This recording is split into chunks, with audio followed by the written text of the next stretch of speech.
प्रिय विद्यार्थियों, मैं डॉक्टर दीपक सालवी, सहायक आचार्य, राजकीय महाविद्यालय सागवाड़ा, चित्रकला विभाग। प्रिय विद्यार्थियों, कला के मूलभूत तत्वों के अंतर्गत हम पिछले के ई व्याख्यान में कला के मूल तत्वों के बारे में जाना था कि कला के मूलभूत तत्व कौन कौन से होते हैं। उसके साथ ही हमने कला के मूलभूत तत्वों में रेखा को लेकर बात की थी कि रेखाएं किस प्रकार की होती है, रेखा की परिभाषा क्या है, रेखाओं के महत्व क्या है, रेखाओं का वर्गीकरण किस प्रकार किया जाता है और रेखाओं के क्या क्या प्रभाव हैं। तो रेखाओं के प्रभावों में मैंने सीधी खड़ी रेखा का क्या प्रभाव है उसके बारे में बताया, सीधी पड़ी रेखा का प्रभाव क्या होता है उसके बारे में बताया, तिरछी रेखाओं के बारे में बताया, कोणीय रेखाओं के बारे में बताया, एक पुंजी रेखाओं के बारे में बताया, चक्राकार और प्रवाही लहरदार रेखाओं के प्रभावों के बारे में मैंने आपको बताया कि किस प्रकार से इन रेखाओं का प्रभाव होता है, कलाकार इन रेखाओं का प्रयोग किस किस प्रकार से करता है। इसके बारे में मैंने आपको पिछले ई व्याख्यान के अंतर्गत मैंने आपका इसका डिस्क्रिप्शन बताया था। तो प्रिय विद्यार्थियों, चित्रकला के तत्वों के अंतर्गत रेखाओं का महत्व क्या होता है इसके बारे में हम बात कर रहे हैं। तो रेखाएं रूप का निर्माण करती है। प्रत्येक चित्र संयोजन में चित्रकार की निपुणता ही रेखा के इस वैशिष्ट्य को उजागर कर सकती है, जहां आकार, रंग, पोत आदि से सुसज्जित होकर ये रेखाएं कलाकृति के निर्माण में सहायक होती है। कला के विद्यार्थियों को रेखा में रुचि उत्पन्न करते हुए उसके विभिन्न प्रयोग करते रहना चाहिए।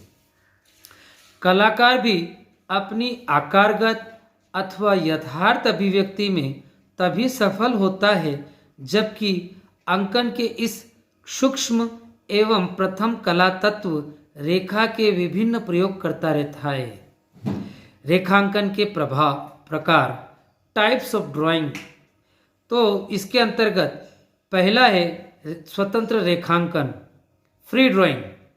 इसके अंतर्गत वस्तु को देखने के पश्चात मस्तिष्क पर पड़ने वाले प्रभाव से उत्पन्न रेखांकन जो प्रत्येक कलाकार का दूसरे कलाकार से भिन्न होता है। सेकंड है आपका स्मृति रेखांकन, मेमोरी ड्राइंग। इसके अंतर्गत पहले के देखे गए आकारों का हूबहू चित्रण करने का प्रयास करना इसके अंतर्गत आता है। नेक्स्ट आता है प्रतिरूपात्मक रेखांकन, रिप्रेजेंटेशनल ड्राइंग। जैसा देखा वैसा ही निर्माण किया जाना इस प्रक्रिया के अंतर्गत आता है। नेक्स्ट है आपका यांत्रिक रेखांकन, मैकेनिकल ड्राइंग। यंत्रों की सहायता से किया गया रेखांकन यांत्रिक रेखांकन के अंतर्गत आता है। नेक्स्ट है सीमांत रेखांकन, कॉन्ट्रोर ड्राइंग्स। छाया प्रकाश के प्रभाव से उत्पन्न भ्रामक रेखा जो वस्तुतः प्रकृति प्रदत्त न होकर केवल आकार का आभास कराती है वह सीमांत रेखांकन कहलाता है। सांकेतिक रेखांकन, गेस्चर ड्राइंग। चित्रभूमि पर अंतराल और वस्तु के आयतन को चित्रित करना सांकेतिक रेखांकन कहा जाता है। नेक्स्ट है प्रकृति रेखांकन, नेचर ड्राइंग। प्रकृति के अवयवों और उनकी विशेषताओं का अंकन इस अंकन के अंतर्गत आता है। नेक्स्ट है आपका वस्तु रेखांकन, मैन मेड ऑब्जेक्ट। इसके अंतर्गत वस्तुओं के समूहों को संयोजित कर उनका रेखांकन तथा परिप्रेक्ष्य आदि का वस्तु अधिकांकन जो है वो वस्तु रेखांकन कहलाता है। इन रेखांकनों के अतिरिक्त भी कई प्रकार के रेखांकन हो सकते हैं जिनका अभ्यास कला के विद्यार्थियों को निरंतर करते रहना चाहिए। अब आता है चित्रकला के मूल तत्व जो हम पढ़ रहे हैं। अभी तक हमने रेखाएं कितने प्रकार की होती है, रेखाओं का प्रभाव क्या क्या होता है, रेखांकनों के प्रकार क्या क्या होते हैं और इन प्रभावों का कलाकार कैसे कैसे प्रयोग करता है, इसके बारे में कुछ समझा। तो प्रत्येक कला के विद्यार्थी को रेखांकन के चित्रकला के इन मूल तत्वों में रेखांकन के ऊपर निरंतर अभ्यास करते रहना चाहिए, जिससे कि वो रेखांकनों से अपने चित्र धरातल को या कृति को बहुत अच्छी सुंदर और आकर्षक बना सके। अब आता है चित्रकला के मूल तत्वों में दूसरा मूल तत्व आता है आपका रूप जिसको इंग्लिश में फॉर्म कहते हैं। First, organic revelation of matter. रूप वह क्षेत्र या स्थान है जिसका कोई निश्चित आकार होता है। साधारणतः वस्तु की आकृति को ही रूप कहा जाता है। इसका निर्धारण वस्तु के बाह्य रूपाकार से होता है। कलाकार सरल रूपाकारों को विशेष महत्व देते हुए कृति में आकार रचना करता रहता है। बाहरी सीमा रेखा से चित्र धरातल पर कलाकार अपनी इच्छानुसार रूपाकारों की रचना करता है। बिंदुओं के विकास एवं रेखांकन में परिणति के साथ ही रेखा विकसित होकर आकार की रचना होती है, जिसे चित्र में अवकाश के मध्य देखा जा सकता है। आधुनिक कला के जनक पॉल सेजा बहुत महत्वपूर्ण कलाकार हैं। आधुनिक कला के पॉल सेजा ज्यामितीय आकारों को सभी आकारों का आधार मानकर प्रकृति एवं मानव निर्मित वस्तुओं को अपनी कला का आधार बनाया। कलाकार इन रूपों का चयन अपनी रुचि और सौंदर्य की भावना के अनुरूप करता है। रूपाकार कला रचना में अंतराल को विभाजित कर चित्रभूमि की समरसता को स्थापित करते हैं और इस प्रकार सक्रिय एवं सहायक दोनों रूपों में प्रयुक्त होते हैं। रूप का वर्गीकरण। रूप सामान्यतः दो प्रकार के होते हैं।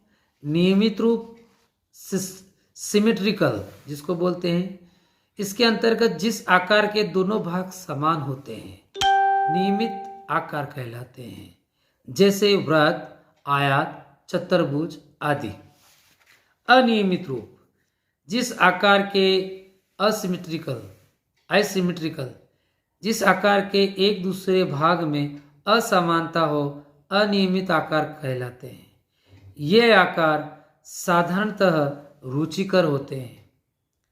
इसके अतिरिक्त कुछ विद्वानों ने अन्य वर्गीकरण भी किया है, जैसे अलंकारिक, काल्पनिक, प्राकृतिक आदि।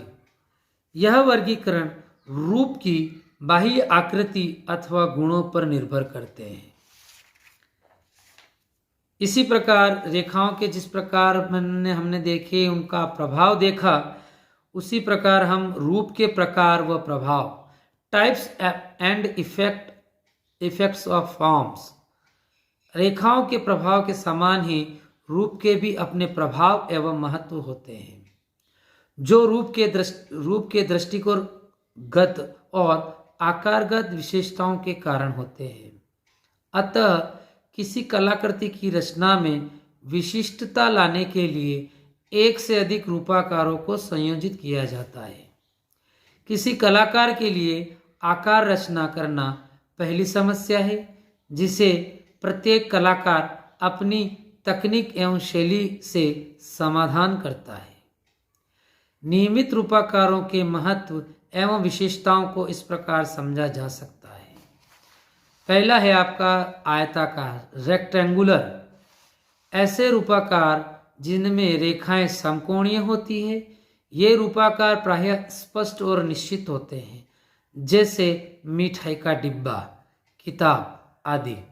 अतः ये रूप दृढ़ता या स्थिरता, शक्ति, एकता आदि भावों के संवाहक होते हैं। नेक्स्ट है आपका त्रिभुजाकार, ट्रायंगुलर। ये आकार वे आकार है जिनका आधार शीर्ष की अपेक्षा चौड़ा होता है, जैसे पिरामिड का आकार। ये आकार सुरक्षा, शाश्वतता, स्थिरता आदि भावों का संप्रेषण करते हैं और कृति में ऊर्ध्व भावों का संचार करते हैं। विलोम त्रिभुजाकार, इन्वर्टेड ट्रायंगुलर। ये आकार त्रिभुजाकार के विपरीत होते हैं, जो आधार की अपेक्षा शीर्ष पर टिके रहते हैं। ऐसे रूपाकार अनिश्चय, अशांति, लिप्तता आदि भाव कृति में उत्पन्न करने वाले होते हैं। नेक्स्ट आता है आपका वक्राकार, कर्व्ड। ऐसे रूपाकारों में झुकाव और वक्रता होती है। ऐसे रूपाकारों को ये रूपाकार अंडाकार के समान होते हैं। ये रूपाकार समूह में सम्मिलित किए जा सकते हैं। ये रूपाकार लावण्य, सौंदर्य, नित्यता, पूर्णता, सृजनात्मक गति आदि भावों को लिए हुए होते हैं। मुक्ताकार, फ्री हैंड, फ्री फॉर्म। ये रूपाकार उपरोक्त सभी रूपाकारों के सम्मिश्रित रूप होते हैं। इन आकारों की कोई सीमा या आकार नहीं होते हैं। यह कलाकार की सृजनात्मक प्रतिभा को प्रदर्शित करते हैं। किसी भी प्रकार में यह नहीं बंधे होने के कारण आधुनिक कलाकार इन आकारों का प्रयोग अपनी कृति में स्वतंत्रता पूर्वक करते हैं। तो प्रिय विद्यार्थियों, हमने इन पिछले 1-2 लेक्चर्स में चित्रकला के मूल तत्वों के अंतर्गत रेखा और रूप के बारे में जानकारी प्राप्त की, अध्ययन किया और इन आकारों का या इन रेखाओं का कृति में क्या क्या महत्व है इसके बारे में हमने अध्ययन किया। और आगे के लेक्चर्स में हम आगे और रेखा, रंग, रूप, तान, पोत, अंतराल इनके महत्व के बारे में, इनके हर प्रकार की इफ़ेक्ट्स के बारे में, प्रभाव क्या क्या रहते हैं इसके बारे में हम अध्ययन करेंगे। आप निरंतर मेरे इन व्याख्यानों से जुड़े रहें। आपको मैंने पहले भी बताया कि आपको आपकी सबमिशन फाइल जो है वो समय पर पूर्ण करनी है। सबमिशन फाइल के अंतर्गत 100 से 150 स्केचेस आपको A4 साइज कागज पे, वाइट पेपर पे निर्जीव वस्तुओं की अधिकता, क्योंकि आप प्रथम वर्ष में हैं तो सजीव वस्तुएं बनाने में आपको थोड़ी दिक्कत रहेगी, इसलिए निर्जीव वस्तुओं में किताब, TV, remote, computer, glass, cup, plate, चम्मच और प्रकृति में बहुत सारी चीज़ें हैं, झोपड़ी है, पेड़ है, तो ये सब बनाने का, कंगा है, आपका ड्रेसिंग टेबल है, बेड है, अलमारी है, ये बहुत सारी चीज़ें आपको बनानी चाहिए, इनका अभ्यास करना चाहिए।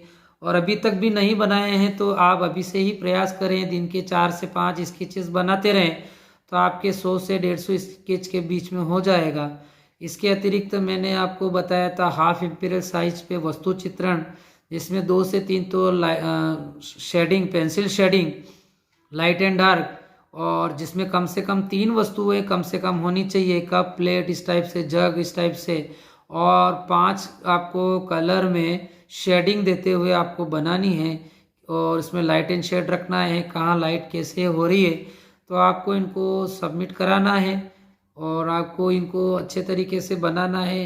आप आपके द्वारा बनाए गए इन पेंटिंग्स को, आप इन सबमिशन के वर्क को व्हाट्सएप ग्रुप में शेयर भी कर सकते हैं। तो हो सकता है कि या मैं आपको इसमें कुछ गाइड भी बताऊं कि इसमें ये चीज़ की कमी है, इसमें ये कम है, प्रभाव है, तो आप मुझे बताओगे तो पता लग पाएगा कि आपका कहाँ तक क्या काम किया है, कितना काम कमी है, क्या पेशी है, क्या है, कैसे है। तो सबमिशन फाइल आप निश्चित रूप से टाइम पे बना लेवें और मुझे जनवरी या फरवरी में मुझे आपको जमा करानी है, इसी आशा के साथ। Thank you very much.